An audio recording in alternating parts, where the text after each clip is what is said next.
Olá, boa noite. Boa noite. Mesa do Senado desobedece à ordem do Supremo e mantém Renan Calheiros na presidência. A decisão para afastar 9 dias do término do mandato um presidente do Senado Federal, chefe de um poder, por decisão monocrática, a democracia, mesmo no Brasil, não merece esse fim. Alguns senadores criticaram a decisão da mesa diretora de desafiar o STF. É uma caminhada insensata em direção ao abismo. Na cadeia, ex-governador do Rio, Sérgio Cabral, se torna réu por corrupção. E a mulher dele, Adriana Anselmo, é presa e levada para Bangu. Em Osasco, Justiça manda prender 14 vereadores e o prefeito eleito. Eles são suspeitos de desviar mais de 20 milhões de reais. Você acompanha essas e outras notícias após o intervalo. Até já.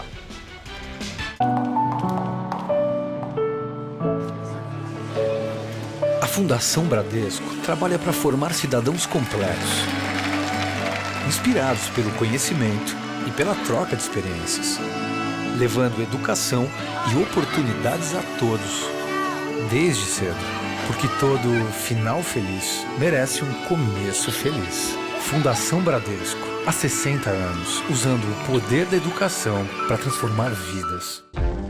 O talento é o combustível da arte. A surpresa é o combustível do ó. A chuva é o combustível da imaginação. O clique é o combustível do like. O que faz a vida ser melhor é o combustível que você coloca nela. Combustível Petrobras. Move você.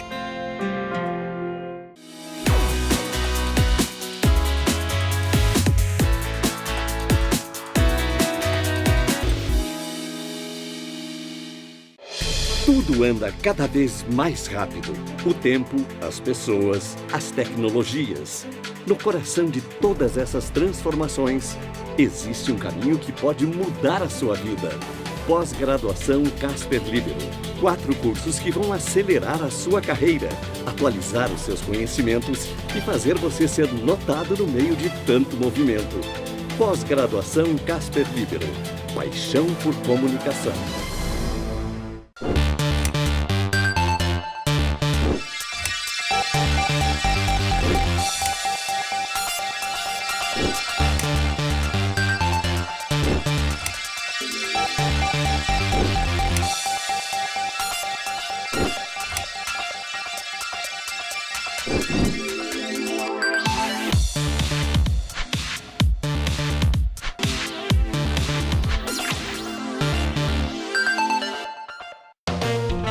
No Todo Seu de hoje, eu vou conversar com o cineasta David Shurman sobre o filme que conta a história de sua irmã adotiva. No jantar, deliciosos pratos peruanos. E aqui no palco, a bonitinha Marina Elali apresenta sua música pop, que é sucesso nas novelas. Todo Seu, hoje, 10h30 da noite. Vem, tô esperando você.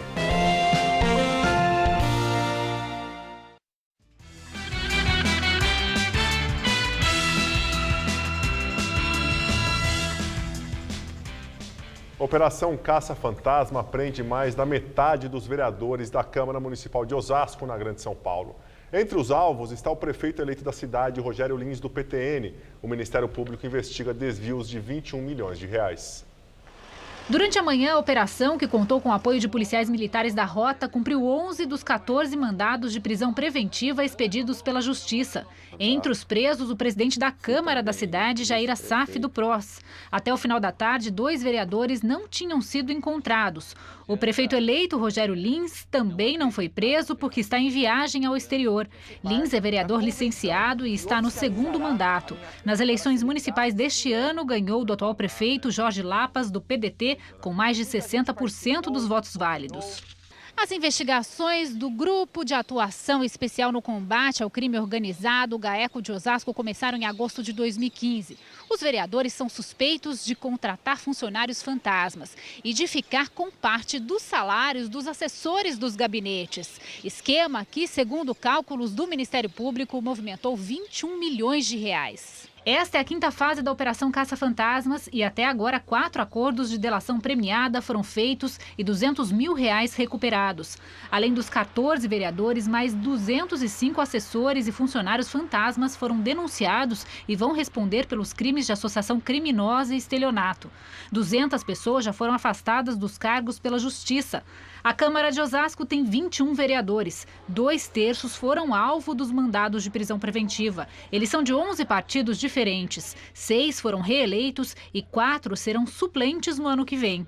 Hoje, o plenário da Câmara ficou vazio e a sessão marcada para esta tarde foi suspensa por falta de quórum. Na delegacia, vereadores presos negaram as acusações. Nunca peguei dinheiro de funcionário. Nunca peguei dinheiro de funcionário. Pode perguntar para todos os meus funcionários. Eles estão todos no gabinete. Vamos aguardar para ver. Os advogados estão verificando e a gente vai esperar para ver. O senhor tem funcionário fantasma no seu gabinete? Não tenho.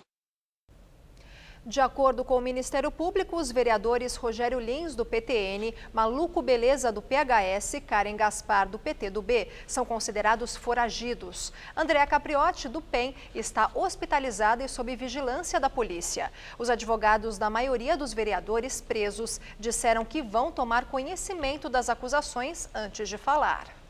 Em nota, a defesa de Rogério Lins afirma que ele desconhece qualquer motivo que pudesse justificar um pedido de prisão e diz que Lins tem colaborado intensamente com as investigações do Ministério Público, assim como todos os funcionários de seu gabinete. O Tribunal Regional Eleitoral afirma que a Justiça Eleitoral deve ser provocada para se manifestar sobre a situação dos vereadores que foram reeleitos e foram alvos da operação. O vice-prefeito de Ribeirão Preto, Marinho Sampaio, do PMDB, renunciou hoje. Ele alegou que o governo municipal está esfacelado e não quer ser responsabilizado em uma auditoria do Tribunal de Contas do Estado. Na última sexta-feira, a prefeita Darcy Vera, do PSD, foi presa por suspeita de chefiar um esquema criminoso na prefeitura que desviou R$45 milhões dos cofres públicos. O centro do Rio de Janeiro virou hoje uma praça de guerra. Servidores que protestam contra o pacote anticrise do governo do estado entraram em confronto com policiais militares em frente e nas proximidades da Assembleia Legislativa. A confusão é por causa da votação do pacote de medidas contra a crise enviado à Assembleia pelo governador Luiz Fernando Pezão, do PMDB. Várias delas tiram direitos dos servidores. Antes do início da sessão, às 14h, manifestantes tentaram invadir o prédio e foram contidos. PMs e homens da Força Nacional de Segurança, que reforçam o efetivo da Alerj, lançaram bombas de gás lacrimogêneo e de efeito moral. Policiais chegaram a atirar balas de borracha de dentro da igreja de São José durante o protesto. A Arquidiocese informou que vai apurar a invasão. O confronto se espalhou pela região central, interrompeu o trânsito em várias ruas e até o serviço de transporte público, o VLT, teve a operação prejudicada. O comércio fechou as portas. Meu Deus! Lá vem o caveirão! O caveirão! De acordo com a PM, 8 militares precisaram de atendimento médico. Não há informação sobre o número de manifestantes feridos. O prédio da Assembleia está cercado há 2 semanas por grades de ferro e um grande número de policiais militares. Os servidores soltaram fogos de artifício e jogaram pedras contra os policiais. A intenção dos manifestantes é pressionar os deputados a votar contra o pacote de austeridade. A sessão na Assembleia terminou pouco depois das 16h. Os deputados aprovaram a redução de 30% nos salários do governador, do vice e de secretários. Ex-governador do Rio, Sérgio Cabral, e outros 12 acusados se tornam réus na Lava Jato. Na lista está também a ex-primeira-dama, Adriana Anselmo, que foi presa hoje. O grupo é acusado pelos crimes de corrupção, lavagem de dinheiro e organização criminosa. A ex-primeira-dama foi presa pela Polícia Federal no prédio onde mora, no Leblon. O Ministério Público já havia pedido a prisão de Adriana outras 2 vezes. Agora, a Justiça entendeu que o escritório de advocacia de Adriana se beneficiou de um esquema de corrupção que vigorou no governo do Rio. A Justiça também suspeita que a ex-primeira-dama estivesse escondendo joias compradas com dinheiro da corrupção. Segundo a polícia, em apenas 2 joalherias, o casal gastou gastou 6,5 milhões de reais em colares, brincos e outros itens. A prisão da advogada acontece 19 dias depois da do marido. Sérgio Cabral foi detido em 17 de novembro na Operação Calicut, um desdobramento da Lava Jato que desvendou um esquema milionário de propinas que seria comandado pelo ex-governador. O prejuízo aos cofres públicos, segundo as investigações, é de mais de 220 milhões de reais. E depois do Rio de Janeiro e do Rio Grande do Sul, agora Minas Gerais decreta estado de calamidade financeira. O decreto foi publicado hoje em edição extraordinária do Diário Oficial do Estado. O governador Fernando Pimentel, do PT, garantiu que o texto vai ser aprovado antes do recesso parlamentar. Pimentel disse que o Estado não vai conseguir pagar o 13º salário dos servidores públicos se o decreto de calamidade financeira não for aprovado na Assembleia Legislativa. O déficit total de Minas Gerais é de quase 14 bilhões de reais. O governador falou aos jornalistas ao lado do secretário de Fazenda do Estado, Afonso Bicalho. Chegamos a esse ponto e é incontornável que a gente tome essa medida. Nós estamos com pelo menos 3 meses de custeio atrasado e os fornecedores não suportam também um atraso tão grande. Fernando Pimentel é investigado na Operação Acrônimo da Polícia Federal, que acusa o petista de corrupção passiva e lavagem de dinheiro, no período em que ele era ministro do Desenvolvimento Econômico, Indústria e Comércio Exterior, no primeiro mandato de Dilma Rousseff. Segundo um dos delatores do esquema de propina, Benedito Rodrigues de Oliveira Neto, Bené, Pimentel transformou a pasta em um balcão de negócios. Senado desafia o STF e decide não cumprir liminar do ministro Marco Aurélio Mello e mantém Renan Calheiros na presidência da casa. A decisão foi tomada durante uma reunião entre os integrantes da mesa diretora do Senado com Renan Calheiros no início da tarde. De acordo com o texto divulgado logo após o encontro, o Senado vai aguardar a decisão do plenário do STF, agendada para amanhã, sobre a manutenção da liminar do ministro Marco Aurélio Mello, que determina o afastamento de Renan. O texto afirma ainda que a decisão do ministro afeta gravemente o funcionamento das atividades legislativas, pois impede a votação de medidas que teriam como objetivo contornar a grave crise econômica sem precedente que o país enfrenta. O documento foi assinado pelo próprio Renan, pelos vice-presidentes da Casa, Jorge Viana, do PT, e Romero Jucá, do PMDB, e pelos senadores Sérgio Petecão, do PSD, Zezé Perrella, do PTB, Vicentinho Alves, do PR, João Alberto, do PMDB e Gladson Camelli, do PP. Dos integrantes da mesa diretora, apenas Eumano Ferrer, do PTB, e Ângela Portela, do PT, não assinaram o documento. O oficial de justiça deixou a presidência do Senado, afirmando que Renan não assinou a notificação. Ele ficou à espera do senador por mais de 6 horas. E após a reunião da mesa diretora do Senado, Renan Calheiros fez um breve pronunciamento. Renan disse que vai respeitar o posicionamento da mesa diretora, que o manteve à frente do comando do Senado. Com equilíbrio, com responsabilidade, com isenção, pensando no país, há uma decisão da mesa diretora do Senado que precisa ser observada, tomando como norte a separação e a independência dos poderes. O senador ainda fez uma provocação ao ministro Marco Aurélio Mello, do STF. Ele afirmou que já foi obrigado a acatar liminares piores do ministro. Eu já, como presidente do Senado Federal, me obriguei a cumprir liminares piores do ministro Marco Aurélio.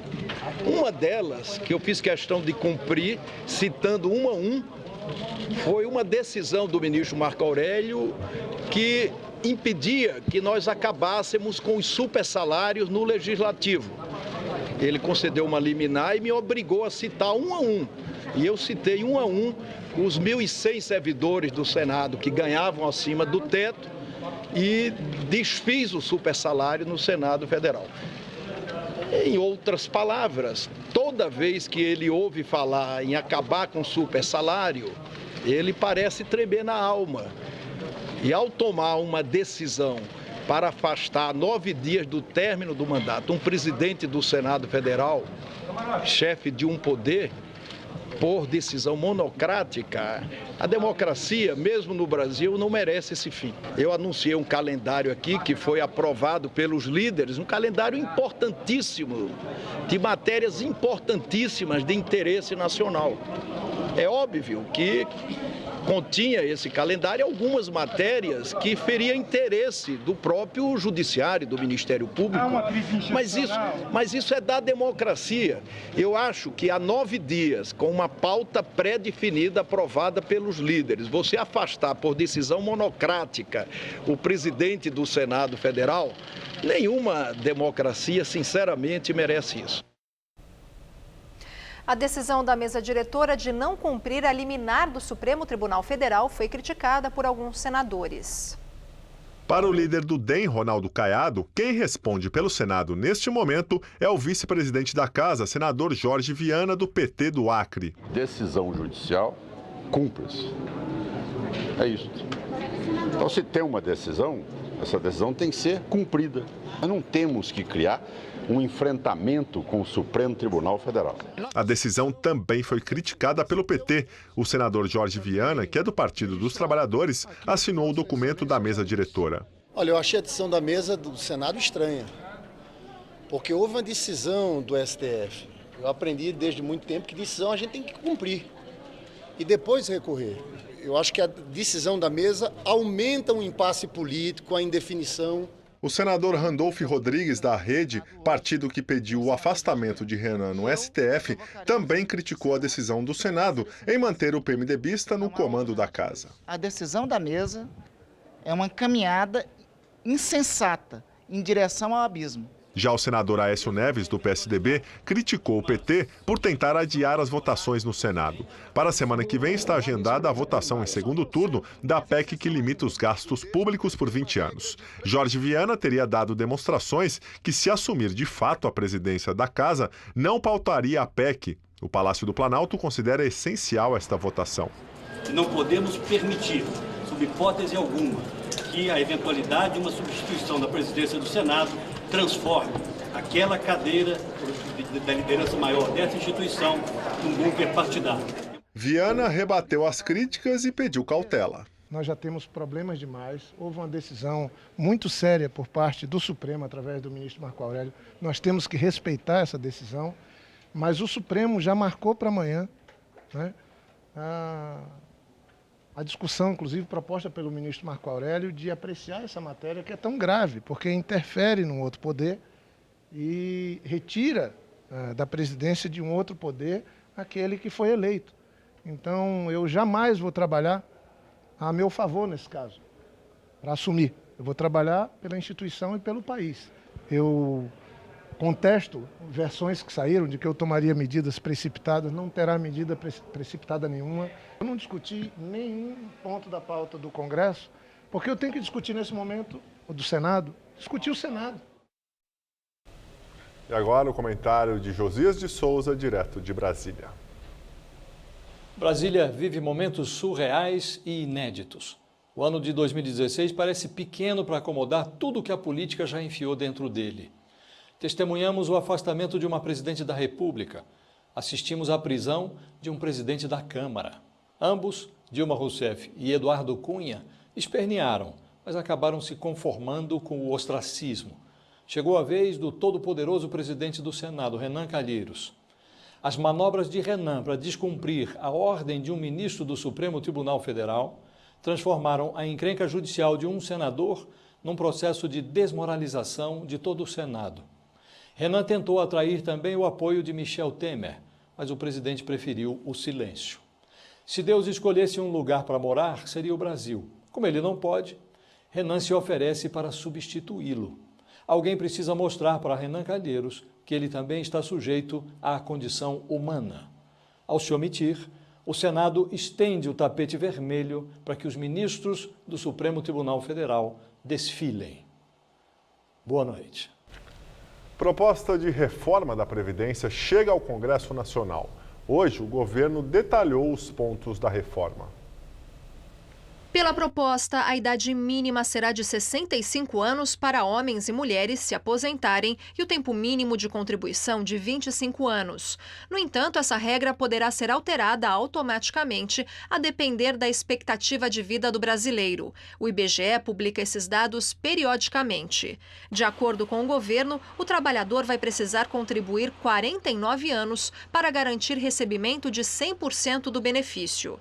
Segundo o secretário de Previdência do Ministério da Fazenda, Marcelo Caetano, a aposentadoria nunca será inferior a um salário mínimo. E as novas regras valem para mulheres de até 45 anos e homens até os 50. Já os militares ficaram de fora da reforma. Ainda de acordo com o secretário, nada muda para quem já recebe aposentadoria ou para quem já tiver completado as condições de acesso durante o período de tramitação do texto no Congresso Nacional. Segundo ele, as mudanças são necessárias diante do rápido envelhecimento da população. O grande intuito é garantir a sustentabilidade da Previdência. Isso não é meramente uma conta financeira. Não é uma preocupação puramente fiscal. A preocupação por trás disso está exatamente no pagamento das aposentadorias e pensões dos beneficiários. Pelas contas do governo, o déficit do INSS este ano deve ser de 152 bilhões de reais e no ano que vem a previsão é de 181 bilhões.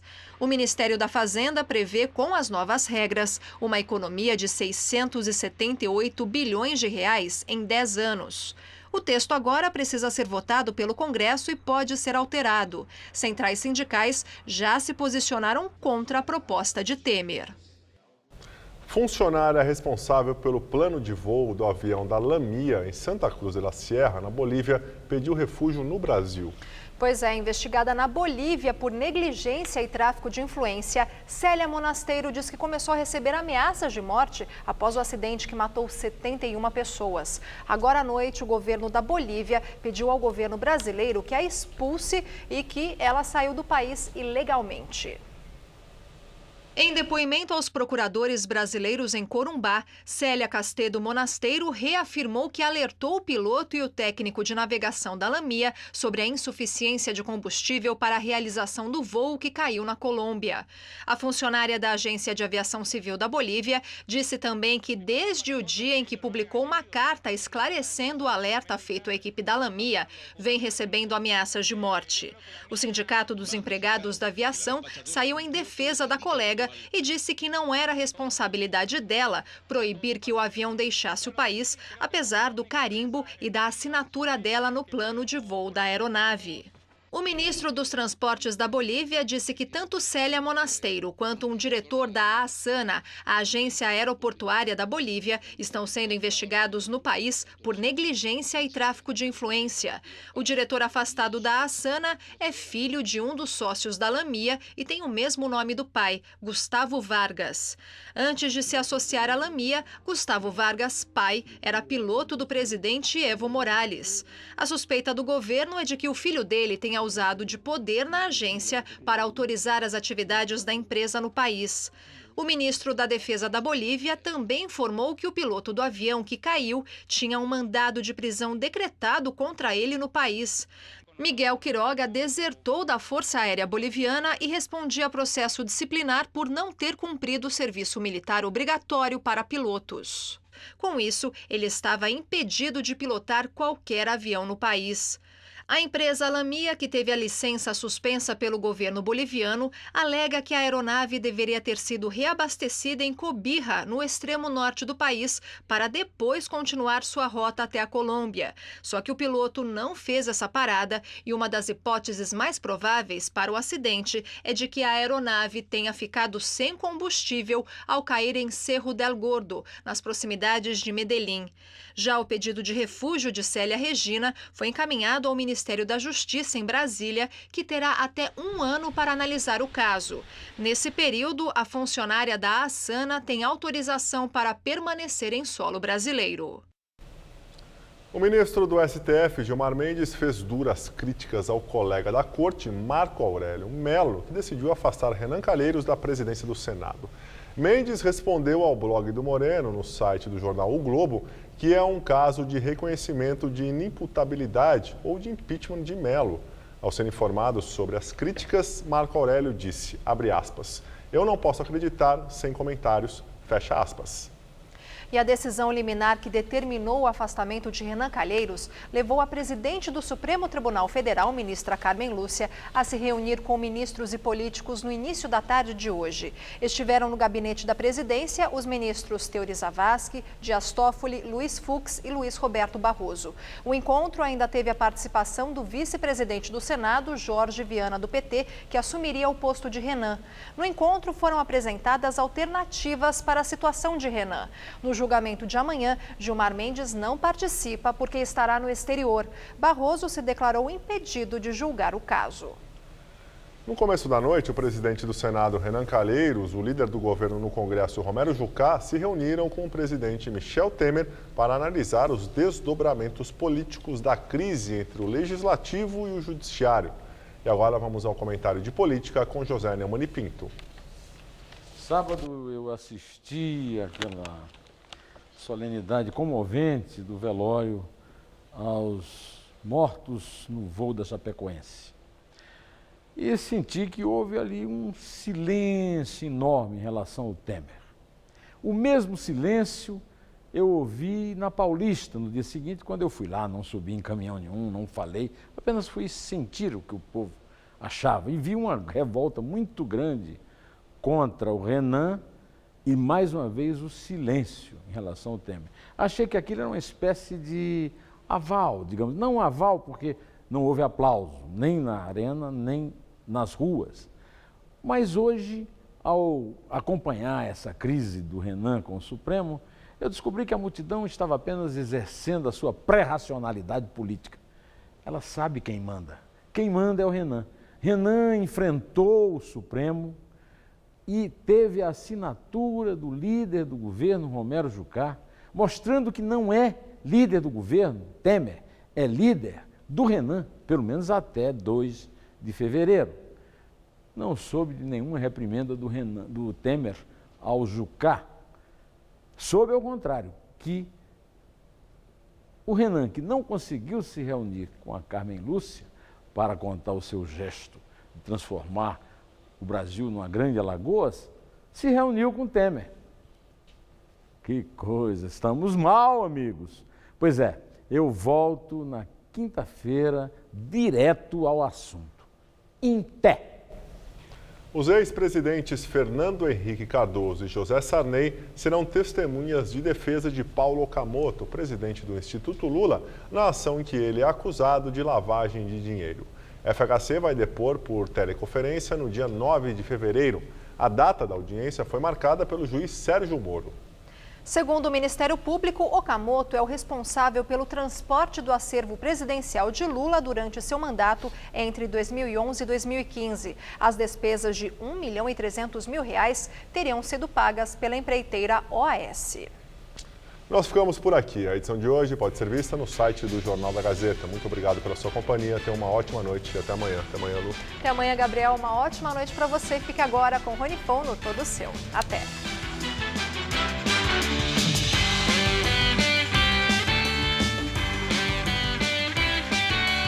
Matérias especiais e comentários do universo esportivo você confere no Gazeta Esportiva, nesta quarta, 6 da tarde.